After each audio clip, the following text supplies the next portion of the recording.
자, 우리 모든 믿음 생활하는 사람들은 하나님의 사랑을 입고 하나님의 부르심을 받아서 우리가 거룩한 성도가 됐어요. 그렇다면 우리는 무엇인가 하나님의 사랑을 입은 성도답게, 그리고 하나님의 거룩한 부르심을 받은 거룩한 성도답게 우리가 살아가야 될 텐데, 오늘날 믿음 생활하는 성도들을 보면은 그렇지가 않다는 결론이에요. 여러분들은 어떻게 생각할지 모르지만 나는 그렇게 생각합니다. 이기용 목사가 주님을 알기 전에 과거에 어떤 생활을 했든 간에 이젠 주님을 영접하고 주님을 믿고 난 이후에는 나의 생각과 나의 생활 모든 것들이 변화되어야 됩니다. 자, 전국에서 이 설교를 듣고 계시는 장로님, 권사님, 집사님들, 모든 성도님들, 오늘 이 제목은요, 나에게 하신 말씀이에요. 목사다운 목사가 되라. 장로다운 장로가 되고, 권사다운 권사가 되고, 집사다운 집사가 되라. 이 뜻입니다. 하나님이 목사로 부름받고 장로, 권사, 집사로 부름받았으면 무엇인가 안 믿는 사람들한테 존경을 받고 신뢰를 받는 우리가 돼야 될 텐데, 오늘 한국교회는 그렇게 안 돼 있어요. 자, 여러분들은 어떻게 생각해요? 예수 믿을 때 오고 안 믿을 때 오고 어때요? 차이는 있어야죠. 이건 아주 원칙 아닙니까? 믿음 생활하면서도 별로 차이가 없다. 안 믿는 사람과의 차이가 없다. 구별되지 않는다. 그렇다면 그런 성도가 무슨 성도입니까? 이 성도라는 뜻은 거룩한 사람이에요. 아멘이에요? 거룩하고 진실하고 정직해요. 우리는 우리 믿는 사람들은 목사나 장로나 권사나 집사나 평신도에 이르기까지 무엇인가 안 믿는 사람과는 차이가 있어야 된다 이겁니다. 그럼 차이가 없다면 이런 성도는 성도라고 볼 수가 없지요. 이런 사람을 가지고 어떻게 성직자라고 하고, 이런 사람을 가지고 어떻게 성도다, 거룩한 사람이라고 어떻게 말을 할 수 있나요? 자, 우리 한번 들어봅시다. 얼마 전에 일간지 신문에 안 믿는 사람들을 여론조사했죠? 여보세요. 사장님은 안 믿는 사람이에요. 사장님은 만약에 종교를 택한다면 어느 종교를 택할 겁니까? 그랬더니 이게 웬일이야? 1번이 불교야. 그 다음에 또 여론조사를 또 했더니 2번이 천주교야. 자, 기독교는 맨 꼬랩이야. 이게 얼마나 불행하고 이게 얼마나 안타까운 일입니까? 이거 어떻게 생각합니까? 이런 기사의 내용을 보면은요, 우리 모든 주의 종들이나 믿는 사람들은 창피를 느껴야 됩니다. 그렇지 않겠어요? 그러니까 난 여러분들에게 그랬죠. 무엇인가 나가서 물건을 살 때에도 너무 깎지 마라. 너무 인색하게 하지 마라. 만약에 그 사람이 물건을 깎는 사람이 교회 나가는 집사라면 얼마나 욕을 하겠냐. 그럼 몇천 원 깎아서 뭐하냐? 줘라. 그리고 전도해라. 내가 이야기했죠? 무언가는 믿음 생활하고 예수 믿는 사람들은 틀리구나. 이걸 그들에게 심어줘야 될 텐데 안 믿는 사람들한테 신뢰를 못 받은 거예요. 안 믿는 사람들에게 존경을 받지 못하는 거예요. 이거는 어느 한 목사나 어느 한 성도의 문제가 아니라요, 믿음 생활하는 모든 사람들이 이걸 창피함을 느낄 줄 알아야 됩니다. 우리는 교회 안에서만 거룩한 척하면 안 됩니다. 이거는 완전히 위선자입니다. 아주 예배 들어가서 교회 안에서 아주 거룩한 척, 아주 진실한 척, 아주 정직한 척 해놓고 밖에 나가서는 그게 아니다 이거죠. 우리 모두는 사회에 나가서 많은 사회인들에게 신뢰를 쌓아야 돼요. 이게 하루아침에 되는 게 아닙니다. 직장에 가면은 직장 모든 상사나 동료들이나 후배들한테 존경을 받아야 돼요. 다시 강조하지만 사회에 나가면 사회의 한 사람으로서 모든 사람들에게 저 교회 나가는 목사래, 저거 교회 나가는 집사래, 이렇게 존경을 받아야 돼요. 이것이 하나님 앞에 영광을 돌리는 겁니다. 아멘인가요? 내가 하나님의 교회를 믿음 생활을 하고 믿음 생활을 하면서 안 믿는 사람들에게 손가락질 받는 거는 하나님의 영광을 가려는 거고 복음을 가로막는 거예요. 이거는 뭐가 달라져야죠.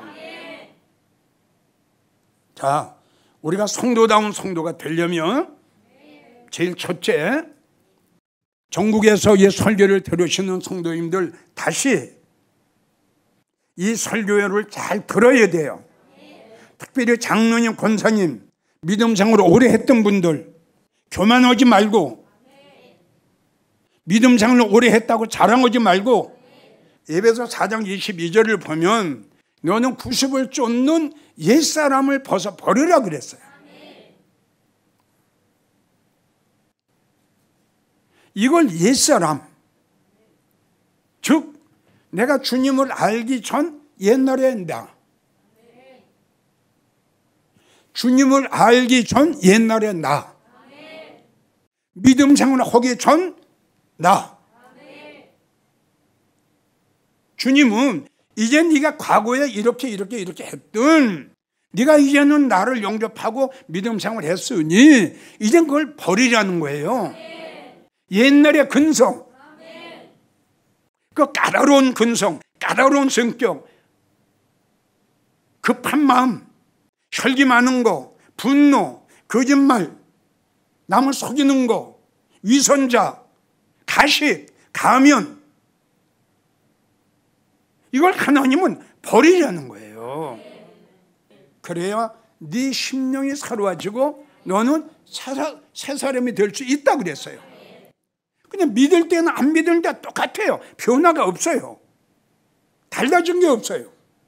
생각이 달라졌습니까? 말하는 게 달라졌습니까? 행동이 달라졌습니까? 행위가 달라졌나요? 달라진 게 없어요. 옛날의 성격 그대로 있는데요. 옛날의 생활 그대로 하고 있는데요. 이거는 아닌 것 같아요. 주님은 우리에게 말씀하셨죠. 내가 거룩하니 너희도 거룩해라. 아들의 성품, 아들의 형상을 닮아가라. 우리 변한 게 뭐 있어요? 주님은 우리에게 말씀하셨죠. 형제가 오리를 가기를 원하면 십리까지 가져라. 상대방의 허물을 덮어주는 것이 너의 영광이 될 것이다. 아멘이에요? 원수까지는 사랑하지 못할지라도 어느 성도와 성도가 아니라 관계는 유지가 돼야 될 텐데, 참 희한하게 너무너무 난 이해가 안 가는 것이 한두 가지가 아니에요. 우리는 믿음 생활하면서 말씀 중심이 돼야 됩니다. 내가 아무리 하기 싫어도 말씀이 허라 그러면 해야 되고요. 아무리 하기 싫어도 해라 그러면 해야 되는 겁니다. 내가 거룩하니 너도 거룩해라. 애쓰고 노력해야죠. 90을 쫓는 옛사람 벗어버려라 그러면 나의 생각 모습 바꿔줘야죠. 여러분들에게 이야기를 했죠? 내가 변화하든 내가 바꿔지는 거는 생각이 바꿔지면 세상이 바꿔진다. 이해가 가요? 그럼 내가 바꿔지지 않는 건 뭐예요? 그렇죠. 이거 그냥 있어요. 옛날 비록 주님을 믿고 주님 영접하고 믿음 생활을 했어도요, 여러분들이 만약 그렇다면 옛날 주님을 알기 전 생각 그냥 있어요. 안 바꿔져요. 100년을 살아가도 안 바꿔져요. 얘 말이 맞을 거예요. 그 대신에 생각을 바꾸면, 생각이 바꿔지면은 달라져요. 하나님 두려울 줄 알아야 돼요. 우리는 옛사람을 벗어버려야, 옛날의 근성을 벗어버려야 우리의 심령이 새로워진다는 거 잊지 마세요. 그래서 요한복음 3장 우리 주님이 니고데모는, 지금으로 말하면 예수 믿는 사람이에요. 비록 바리새인이지만은 쉽게 말하면 믿음 생활하는 사람이에요. 우리 주님이 니고데모를 보니까 형편없는 거야. 너 물과 성령으로 거듭나지 아니하면은 천국을 볼 수도, 들어가는 게 아니야, 볼 수도 없다고 그랬어요. 그럼 이런 말씀을 우리가 볼 적에 얼마나 우리 하나님은, 얼마나 우리 예수님은 옛날에 나의 모든 걸 딱 벗어버리고 내가 새로워지기를 원하고 계셨느냐 이거죠. 주님은 참 오늘날 많은 주의 종들이 축복받아라 축복받아라 이것만 오지 말고 이젠 정말 성도들을 성도답게 만드는 그런 메시지와 그런 설교를 해야 될 텐데 안 되는 건 할 수 없죠. 뭐 이스라엘 백성은 안 됐어요. 만나 먹었어요. 그래도 안 되는 건 할 수 없지만 그래도 해줘야죠. 그 설교를 듣고 깨달을 자는 깨달을 거 아닙니까? 그런데 한국교회 목사들 전혀 이 점에 대해서 설교를 해주는 목사가 없어요. 다 편안해요. 다 편안한 설교예요. 여러분 편안한 설교 좋아하지 마요. 성경을 보세요. 지혜자의 설교는 아픕니다. 찔른다고 그랬어요. 이 찔르는 설교를 아멘으로 받는 성도가 진짜 성도입니다. 그게 진짜 믿음의 성도예요. 그래서 성경은 골로새서 2장 11절을 보면 너희가 손으로 하지 아니하는 할례를 받았으니, 이 할례는 어떤 할례냐? 곧 육적인 몸을 벗는 것이요. 그리스도의 할례다. 할례라는 건 자르는 거예요. 뽑아내는 거예요. 끊어내는 거예요. 마음의 할례, 마음의 할례. 이게 육적인 몸을 벗는 거예요. 로마서 2장 29절을 보면 할례는 마음의 할진이에요. 구약에는 육적인 할례를 했죠. 신약에 예수님이 오시고 나서는 이젠 육적인 할례가 아니라 마음의 할례입니다. 그 할례가 무슨 할례냐? 히브리 4장 12절을 보면 하나님의 말씀은 살아있고 운동력이 있어 좌우의 날쌘 곰보다도 더 예리하여 우리의 혼과 영과 관절과 골수까지 찔러 쪼갠다. 이게 할례예요. 그럼 손으로 하지 않는 것, 말씀의 할례다 이거. 갈라디아 5장 24절을 보면 그리스도 예수의 사람들은 정과 욕심을 십자가에 못 박았다 그랬어요. 여기에 정이 뭡니까? 혈기입니다. 분노입니다. 급한 옛날에 옛 구습, 옛날 생각, 옛날 마음, 이게 정이에요. 욕심은 세상의 욕심, 물질의 욕심, 명예의 욕심, 땅덩어리 욕심, 돈 욕심, 이걸 예수님은 십자가에 못 박아버리래요. 우리는 옛날의 근성, 구습을 쫓는 옛사람 생각하세요. 여러분들이 이거 그냥 입고 있는가? 아멘이에요? 이런 설교를 들으면 여러분들이 옛날의 생각과 지금의 생각과 얼마나 바꿔줬고, 이런 설교를 들으면서 여러분들이 옛날의 성격과 지금의 성격과 얼마나 달라졌는가, 이걸 여러분들이 분별을 해야 됩니다. 아멘인가요? 이거 분별을 해서 내 모습이 그냥이네, 그러면 위험한 거죠. 하나님 할례 받으라고 해서 할례, 손으로 하지 않은 말씀의 할례를 받아라. 구원받고 천국 가고 싶으면 할례 받고 변화가 되어죠. 자, 두 번째, 우리가 성도다운 성도가 되려면 나는 이렇게 강조하고 싶습니다. 여러 가지 이유와 여러 가지 설교할 건 많지만 양심을 바로 가져라.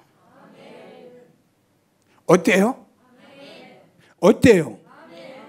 양심이 바로 되지 않는 목사가 사람이 바른 목사 되겠어요? 양심이 삐뚤어진 사람이 성도다운 성도가 되겠어요? 자기 양심을 속이는 자, 이게 무슨 성도다운 성도가 됩니까? 베드로전서 3장 16절을 보면 선한 양심을 가져라. 아멘. 선한 양심을 가져라. 이는 그랬어요. 왜 선한 양심을 가져야 되느냐? 이 이유예요. 이는 그리스도 안에 있는, 예수 안에 있는 너희의 선행을, 아멘이에요? 모든 사람들에게 보이기 위해서 그러다. 안 믿는 사람들에게 덕을 보이는 거예요. 안 믿는 사람들이 여러분들의 선한 양심, 선행을 보고 아, 예수 믿어야 되겠구나.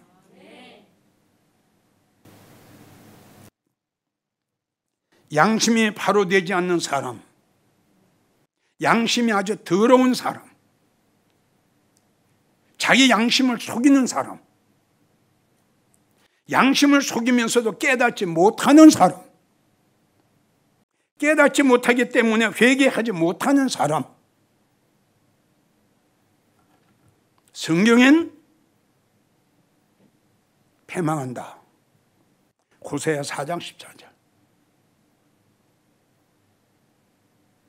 아울러서 이러한 성도는 100년을 믿음 생활을 해도 성도라고 주님이 인정 안 하실 거예요.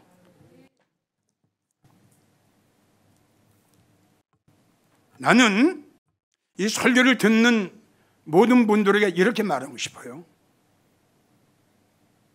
우리가 믿음 생활을 하다 보면 실수도 있고 죄도 지을 수도 있고 내 양심을 속이는 일도 할 수 있다. 내 양심을 속이는 일도 할 수 있다. 없어요? 실수할 때 있죠. 생각도 잘못할 때 있죠. 문제는 뭐냐면 깨닫느냐 깨닫지 못하느냐, 이게 이제 중요한 문제가 됩니다. 나도 있다고 그랬잖아. 나도 양심을 속일 때가 있고 나도 실수할 때가 있어요. 이걸 털어야 돼요. 터는 게 뭐냐? 깨닫는 거예요. 그리고 주님 앞에 솔직하게 고백하는 거예요. 주님, 순간적으로 내가 생각을 잘못했습니다. 내가 판단을 잘못했습니다. 말씀을 비춰보니까 이게 아닌데요. 설교를 듣고 보니까 이게 아닌데요. 아무리 생각을 해도 주님이 기뻐하지 않으시는 것 같은데 내가 순간적으로 내 주관이, 내 생각이 앞장섰습니다. 이게 깨달아야 바꿔지는데 이거 깨닫지 못하니까 다시 말하면 자기 주관이 옳은 거예요. 끝까지 옳은 거예요. 이게 뭐예요? 노세처예요. 이게 이스라엘 백성들이에요. 이게 유다예요. 이것이 아간이에요. 어쩌면 마르다가 될는지도 몰라요. 예수님 말씀을 거역했거든요. 안 받았거든요. 바울은 이런 얘기를 합니다. 사도행전 24장 16절. 너희는 양심에 꺼리 끼는 자가 되지 말라. 굉장히 중요한 문제예요. 잘못을 했으면서도 양심에 가책을 못 받는 거예요. 양심의 거리낌을 한번 생각해 봐요. 내가 양심을 속이는 일 했죠? 실수했죠? 죄 졌죠? 본인 알아요, 몰라요? 본인 알아요, 몰라요? 만약에 모른다면 그걸 가지고 성경엔 화인 맞은 양심 이렇게 나와요. 화인 맞은 양심. 감각이 없어요. 그래서 우리는 항상 양심의 거리낌이 없는 우리가 되어야 돼요. 행여 양심의 거리낀 일을 했다 하면 바로 사도행전 23장 1절 범사에 양심을 따라 믿음 생활을 해라. 범사에 양심을 따라 주님을 섬겨라. 거짓말을 하지 말고. 나는 그렇게 생각합니다. 나는 그렇게 생각합니다. 비록 돈이 없고 가난하게 살고 못 배울지라도 진실한 거. 아멘. 겉과 속이 같은 거. 이거 하나님이 기뻐하시는 성도예요. 디모데전서 1장 19절을 보면 너희는 믿음과 착한 양심을 가져라. 믿음 생활하면서 입으로만 주여 주여 하지 말라는 거예요. 이 말씀은 성경 가지고 교회 다니면서 입으로 주여 주여 하지 말고 선한 양심을 가져라. 시편 16편 3절을 보면 땅에 있는 성도는 존귀한 자다 그랬어요. 성도다운 성도가 되려면 나는 그렇게 말하고 싶어요. 양심이 바로 돼야 된다. 그리고 진실하고 정직해야 된다. 하나님이 기뻐하시는 것 시편 51편 6절 하나님은 마음이 진실한 자를 기뻐하신다. 여러분들이 진정으로 하나님 앞에 기뻐하심을 받을 수 있는 성도가 되기를 소원한다면 진실한 성도가 되세요. 양심을 속이는 여러분들 되지 말고. 시편 125편 4절을 보면 하나님께서는 마음이 정직한 자에게 선을 베푸신다. 전국에서 이 설교를 듣고 계시는 장로님, 권사님, 집사님, 이제 여러분들 정신 차리세요. 장로님, 권사님, 교만하지 마세요. 게으르지 말고 태만하지 마세요. 잘 믿지도 못하면서 잘 믿는 것을 착각하지 마세요. 주님 오실 날 가까웠어요. 이 땅에 이런 징조를 보세요. 성경을 보세요. 이제 무서운 연병 또 옵니다. 어떤 것도 치료할 수 없는 바이러스가 또 올는지도 모릅니다. 이 연병 속에서 어떤 바이러스 속에서 어떤 재앙 속에서도 여러분들이 하나님 앞에 보험을 받는 여러분들이 되기 위해서는 성도다운 성도가 되십시오. 옛사람을 벗어버리고 양심을 바로 가지십시오. 그래야 하나님 앞에 기뻐하심을 받는 성도가 될 수 있습니다.